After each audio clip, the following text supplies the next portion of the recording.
औरंगजेब की महिमा मंडन करने वाले समाजवादी पार्टी के विधायक नेता अबू आजमी को निलंबित कर दिया गया है। इस पर बात करने के लिए हमारे साथ भाजपा नेता राम कदम जी हैं। राम कदम जी, क्या ये काफ़ी है जो मांग आप लोगों की थी कि कार्रवाई होनी चाहिए?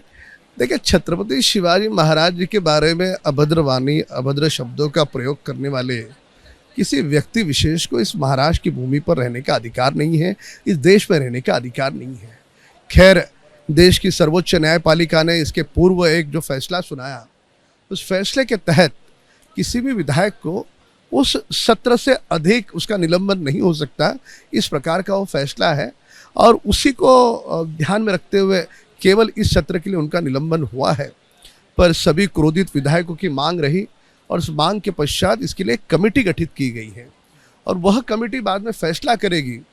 पूरी तरह से आदरणीय सर्वोच्च न्यायपालिका का जो फैसला है उसे खंगालेगी और भी जो कानून के प्रावधान हैं उन प्रावधानों को खंगाल कर और उनको इससे अधिक से अधिक क्या दंड दिया जा सकता है उस पर विचार विमर्श करके उनको दंड देगी। एमवीए के नेता तो कर रहे हैं केवल एक सत्र के लिए निलंबन, ये ना महाराष्ट्र को पसंद आया है ना देश को पसंद आया है। पर खैर, हमें सर्वोच्च न्यायपालिका का सम्मान करना, इस कारण केवल इतना ही दंड हुआ है, पर आगे का भी दंड उनको जरूर होगा। राजद्रोह का मामला लगाया जाए, ये आप मांग कर रहे हैं? ये मांग तो आदरणीय उप मुख्यमंत्री एकनाथ शिंदे जी ने की है और वो राजद्रोह से भी उन्होंने बड़ा अपराध किया है, ऐसी मान्यता है सब देश में। एमवीए के नेता तो कह रहे हैं कि अबू आजमी तो बीजेपी की बी टीम की तरह काम कर रहे हैं और उन्होंने धनंजय मुंडे का मुद्दे को ठंडा कर दिया। ये बयान दे उद्धव ठाकरे जी के गोद में बैठे और उद्धव ठाकरे की गोद में बैठ करके उनके सरकार में जो शामिल है और वही लोग हमको कहेंगे कि वो हमारी बी टीम है। वाह, ये कैसे है? अबू आजमी ने कहा है कि ये समाजवादी पार्टी दल वो है जिन्होंने हमारे संतों को, महंतों को, साधुओं को रेती की बोरियां बांधकर शरियो नदी में मरने के लिए फेंक दिया गया।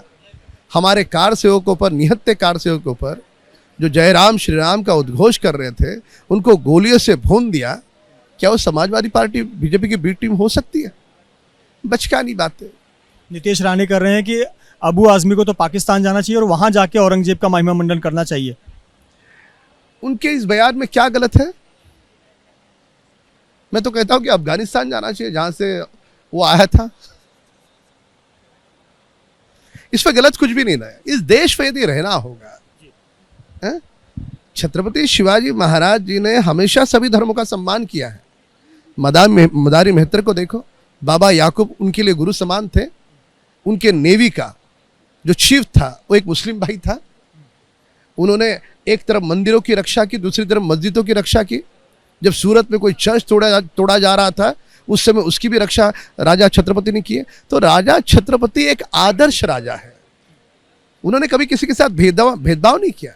पर एक जाति विशेष को खुश करने के लिए इस प्रकार की अभद्र वाणी, इसका कभी समर्थन नहीं हो सकता। मेरा आखिरी सवाल, अबू आजमी कह रहे हैं कि जो भी इतिहासकारों ने लिखा है मैंने वही बात दोहराई है और मैं अपने शब्द वापस लेता हूं। उसके बावजूद ये कार्रवाई उचित है? शब्द वापस लेकर के क्या होगा? जो सीने में, दिल में जो खंजर की तरह खोपा गया है, तो क्या शब्दों के वापस लेने से मिटता? बहुत बहुत धन्यवाद हमसे बात करने के लिए। राम कदम, जिनका कहना है कि जिस प्रकार से नीलेश राणे ने बयान दिया, नीतीश राणे ने, कि अबू आजमी को पाकिस्तान चले जाना चाहिए और वहां जाकर औरंगजेब का महिमा मंडन करना चाहिए, राम कदम उसका समर्थन कर रहे हैं और कह रहे हैं कि नीतीश राणे ने गलत क्या कहा। कैमरामैन अरविंद वार्गे के साथ मृत्युंजय सिंह, एबीपी न्यूज़, मुंबई।